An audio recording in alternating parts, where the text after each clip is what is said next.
Welcome to Congress in Context. We're your shortcut to understanding what's really going on inside the legislative branch. Today, we are taking a deep dive into the Congressional Record from Tuesday, August 26, 2025. Our goal here is simple. Cut through the noise, give you an engaging, balanced look at what happened on Capitol Hill that day, and maybe figure out what it means for you. We've got a pretty interesting mix of sources: House floor actions, Senate procedures, new bills, even some personal tributes. That's right. And it's important because, the headlines often focus on the big fights, the major votes. But today's record really shows that crucial, often overlooked day-to-day stuff, the things that keeps the legislative branch actually, running. We're talking procedures, administrative tasks, the first sparks of future laws. And the sheer range of topics is fascinating. National security regs, local recognitions, everything in between. Okay, sounds good. Let's unpack it. Let's see what Tuesday, August 26, 2025 really looked like inside Congress. So let's start with that procedural rhythm. The House had a session, brief but active. Speaker pro tempore, Mr. Hudson, called them to order. He was appointed by Speaker Mike Johnson. They approved the journal from the day before, recited the pledge. Standard opening stuff. Yeah, exactly. Standard but foundational. These rituals set the stage, even for short sessions. We also saw some appointments, which were always interesting. Mr. Moolenaar, Mr. Griffith, Mr. Lynch, and Mr. Keating. They were appointed to the Adams Memorial Commission. That's under Public Law 11619. It shows Congress managing its own structure, its external duties, like overseeing these national memorials. Okay. And while the House was doing that, the Senate was, even quicker. Much quicker. A pro forma session. Less than a minute, actually. Senator Todd Young was presiding as acting president pro tempore, appointed by Mr. Grassley. These pro forma sessions, they're often just to keep the legislative clock ticking, technically meeting requirements without doing real business, especially if members are maybe back in their districts. It does make you wonder, though, what a session that short really means for the wider schedule. A placeholder. Interesting. Now let's get into something that really shows the gears of government turning behind the scenes. Executive communications. A big chunk of the record for this day covers these. Letters from agencies about their new rules, regulations, they get referred to committees. It shows just how much happens off the floor, affecting defense, environment, you name it. Exactly. This isn't legislation per se, but it's the implementation of laws. It's the huge regulatory side of the federal government. Like the Department of Defense sent over final rules on TRICARE covering clinical trials. That went to Armed Services. And another on the Privacy Act of 1974 referred to oversight. These sound dry, maybe, but they directly impact healthcare access and data privacy for service members and families. It's DoD refining policy. And DoD wasn't alone. The FCC, the Federal Communications Commission, seemed incredibly busy. Oh, absolutely. The FCC submitted multiple final rules, all heading to the Committee on Energy and Commerce. Things with names like delete, delete, delete, and safeguarding and securing the open internet. Plus others about auctioning AWS-3 spectrum licenses, speeding up broadband deployment. It really underscores the constant effort to regulate, maybe modernize our digital world. Right. And national security and telecom is a big piece, too. That open internet rule, for instance, that touches directly on net neutrality debates. Big stuff. The EPA, Environmental Protection Agency, also had several items. Yep. More final rules, mostly about air plan approvals for states Indiana, Oregon, Missouri, New York, and also a pesticide tolerance rule for something called mandipropamid. Again, these went to Energy and Commerce. It shows the EPA's ongoing work setting environmental standards state by state. It's how federal regs touch local communities, affecting air quality. Right. We also saw the State Department with a visa bond pilot program rule for the Judiciary Committee, and the Department of Transportation rules on protecting federal property, environmental policy regs for transportation and infrastructure. Even the FAA had new directives for Boeing and Assault planes. It's just this constant flow, this administrative state in action. Okay, shifting gears a bit, let's look at new ideas being introduced, new legislation. Tuesday saw 25 public bills and 3 resolutions introduced in the House. These are the starting points, potential future laws. All right, this is where members put their priorities on paper. H.R. 5035, for instance, from Mr. Petronas.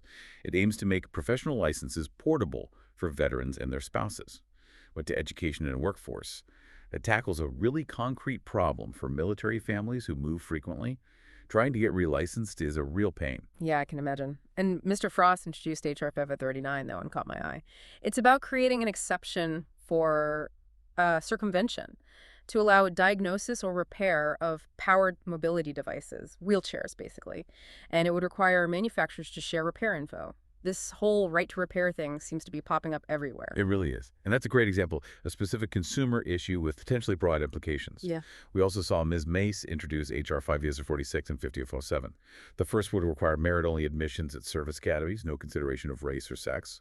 The second would ban critical race theory and DEI activities at DoD schools. Both went to Armed Services and Education Workforce Committees.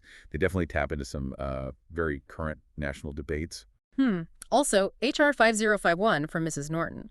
This would require armed forces members on active duty in D.C. for crime or civil disturbance issues to wear body cameras, similar to the D.C. police. That definitely raises questions about transparency, accountability, especially with military and domestic goals. Absolutely. And then on a very different note, but also important locally, H.R. 5058 from Mr. Subramaniam, proposing to name a post office in Sterling, Virginia after firefighter Trevor Brown. These naming bills, they might seem symbolic, but they carry huge weight in communities. It's about honoring local heroes, making that federal connection feel personal. We also saw HJ Res 116, a joint resolution from Mr. Miller of Ohio, honoring fallen service members from the Afghanistan withdrawal. Very somber, very necessary.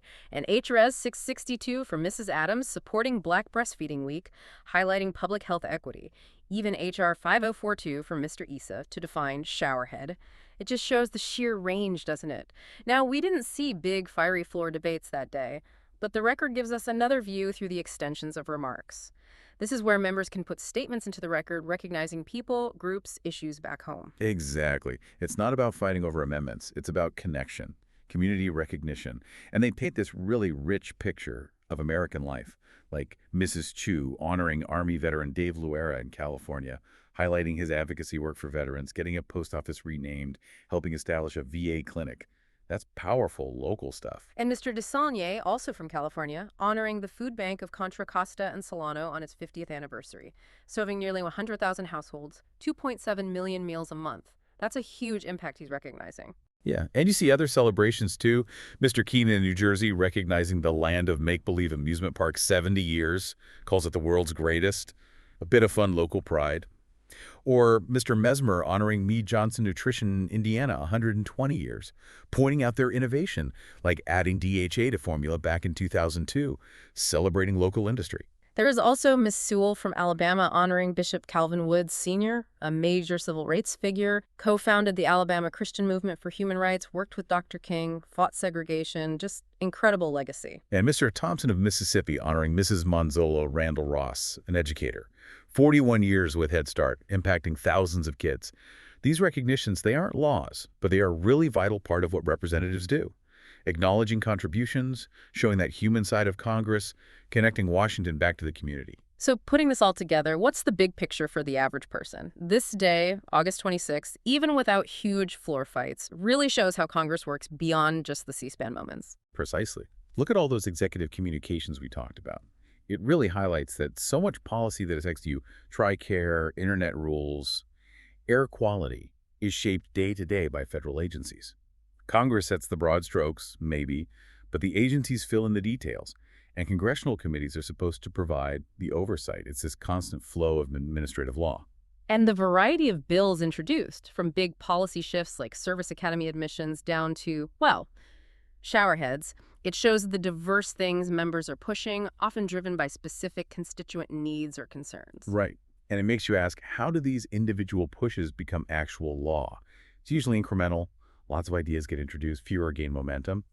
And those constitutional authority statements attached to each bill, that's key. Members have to state why they think Congress has the power to pass that law, often citing Article 1, Section 8, Clause 18, the necessary and proper clause. That clause is, historically, where a lot of the debate about the scope of federal power happens. It's fundamental. So thinking about the future, what happens next with all these things we saw on August 26th? Well, for the bills just introduced, it's early days. They're in committee. That means hearings, markups, debates, if they move forward at all. Many won't leave committee. The executive rules, though, those are generally moving towards implementation by the agencies. But committees can still step in. They have oversight powers, can hold hearings, question the agencies if they have concerns about a rule's impact or legality. That check remains important. And looking at the themes from the day, veterans, environment, tech, local heroes, these seem like ongoing concerns. Yeah, really are. These threads run through Congress pretty consistently year after year, regardless of what the top headline might be on any given day. It shows some enduring priorities. Okay, this deep dive really has peeled back some layers on just a single day's activity. It's complex. For listeners who want to follow this stuff more closely, how can they engage? It's actually more accessible than you might think. Congress.gov is a fantastic resource. You can find the text of the bills we mentioned, H.R. 5035 on veteran licenses, H.R. 5051 on body cams, see their status, which committee they're in. It's all there. And if you want to understand the impact or share your view, talk to your representatives. Right. Contacting your House rep or your senators is key. Their websites have contact forms, phone numbers. They actually do track constituent input, especially on specific bills or issues. Your voice matters in that process. Definitely. And staying informed isn't just about the big floor votes. Yeah. Keep an eye on Congress.gov, committee websites. Even local news sometimes picks up on how federal actions impact the community, like that opinion piece from the Odessa paper Mr. Fluger put on the record. It all connects. So as you think about this snapshot of congressional work, maybe consider this. Democracy isn't just elections. It's this ongoing process. Bills introduced, rules made, communities recognized. It's all part of the fabric. The question is, what part will you play in staying informed and maybe even getting involved?